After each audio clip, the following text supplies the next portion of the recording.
Selamat pagi anak didik kami, selamat bertemu kembali dengan saya Ibu J. Pardosi pada pembelajaran IPA Fisika. Materi kita pada pagi hari ini adalah tegangan permukaan.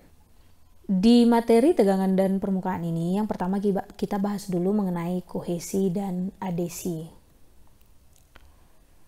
Kohesi adalah gaya antar molekul yang sejenis, sementara kohesi dipengaruhi oleh kerapatan dan jarak antar partikel dalam zat. Adesi adalah gaya tarik-menarik antar partikel-partikel yang tidak sejenis. Kemudian, meniskus adalah peristiwa mencekung atau mencembungnya permukaan zat cair. Cara menghafal yang paling mudah untuk adesi dan kohesi adalah di sini kohesi itu molekul yang sejenis. Maka kita bisa membuat K itu kita ganti jadi kawan. Kawan yang artinya masih sejenis, begitu dia. Sementara adesi, A di sini menyatakan tidak. Jadi adesi artinya adalah partikel-partikel yang tidak sejenis. Begitu dia cara memahami adesi dan kohesi. Baik, di sini akan Ibu jelaskan mengenai meniskus cekung.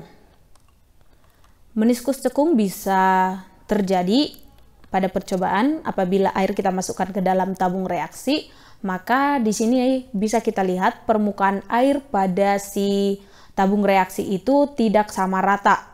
Di bagian sini dia lebih cekung dibandingkan dengan di bagian pinggirnya.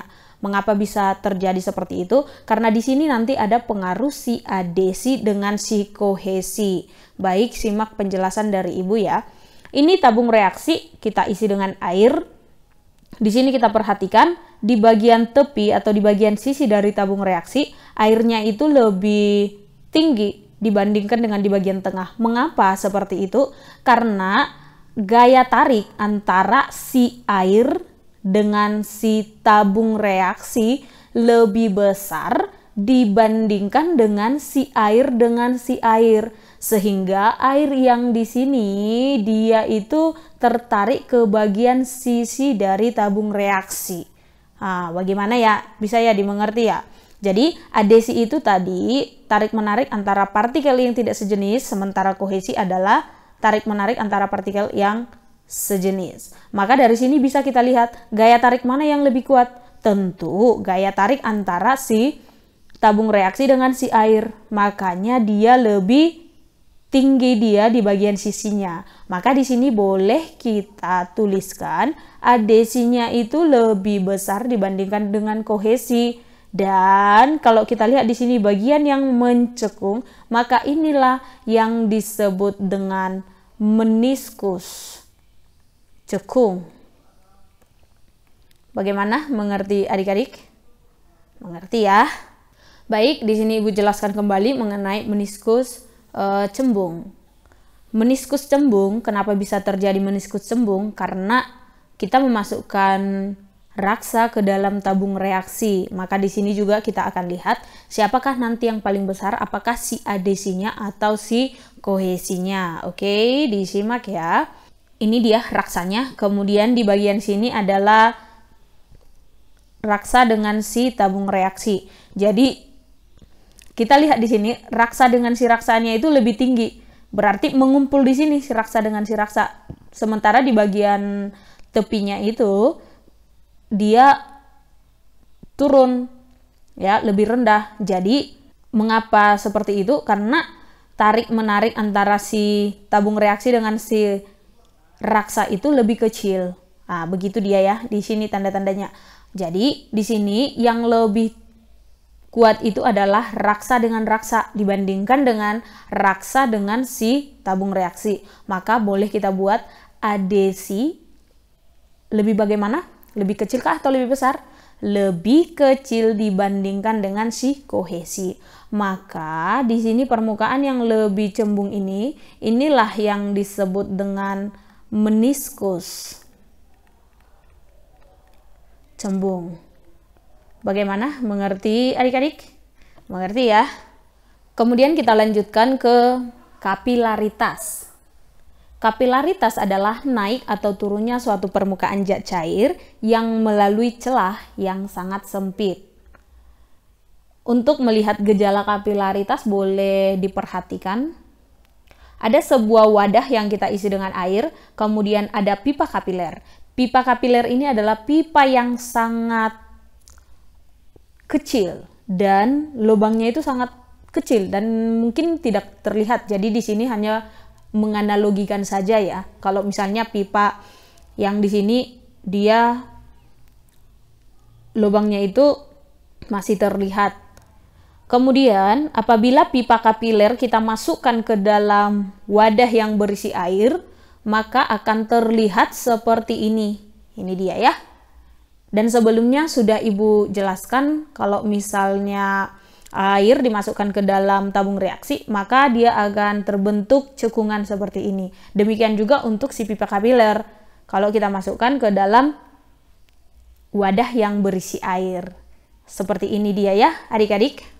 Kemudian tinggi dari si pipa kapiler itu, ya, ini adalah tingginya, bisa dilihat. Kemudian akan kita lanjutkan. Di sini ada raksa yang akan wadah yang berisi raksa, kemudian pipa kapiler kita masukkan ke dalam raksa, maka yang terjadi adalah pipa kapiler itu ketika dimasukkan, maka yang terjadi dia akan turun di pipa kapiler, begitu ya. Itu bedanya si air dengan si raksa yang tadi. Kemudian ketinggiannya berapa? Ini adalah ketinggian dari turunnya si raksa di dalam pipa kapiler. Berikutnya kita akan bahas mengenai tegangan permukaan. Tegangan permukaan zat cair adalah kecenderungan permukaan zat cair untuk menegang, sehingga seperti ditutupi oleh suatu lapisan yang elastis. Yang mempengaruhi tegangan permukaan adalah jenis cairan, suhu, tekanan, massa jenis, konsentrasi zat terlarut, dan kerapatan. Kerapatan suatu partikel menyebabkan makin besarnya gaya yang diperlukan untuk memecahkan permukaan cairan. Di sini bisa kita lihat ada serangga yang ada di atas permukaan air.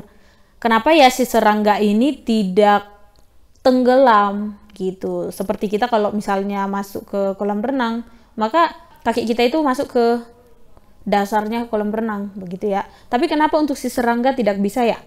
Inilah yang disebabkan oleh tegangan permukaan dari suatu zat cair. Jadi zat cair tersebut masih bisa menahan si serangga tadi.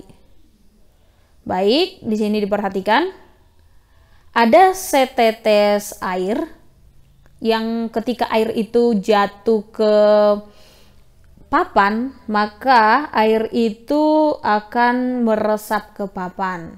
Begitu ya.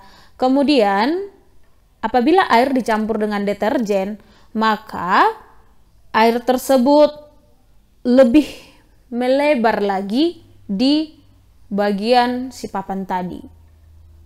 Nah, itulah penyebabnya kenapa kita mencuci itu menggunakan deterjen. Ada hubungannya ke sana. Baik, ada di sini tugas percobaan yang akan kamu buat, yaitu membuat percobaan tegangan permukaan. Langkah-langkahnya di sini, yang pertama, memasukkan air ke dalam wadah, kemudian memastikan air di dalam wadah sudah dalam keadaan diam atau tenang. Yang ketiga, meletakkan jarum di atas air dengan posisi horizontal dengan sangat hati-hati. Berikutnya, menjelaskan apa yang terjadi. Apakah jarum tersebut tenggelam atau terapung? Jika terapung, mengapa jarum tersebut bisa terapung? Berikan penjelasan Anda masing-masing. Baik, selamat mencoba percobaan di rumah dan silakan berikan penjelasanmu. Baik, sekian materi kita pada pagi hari ini dan semoga bermanfaat. Sekian dan terima kasih.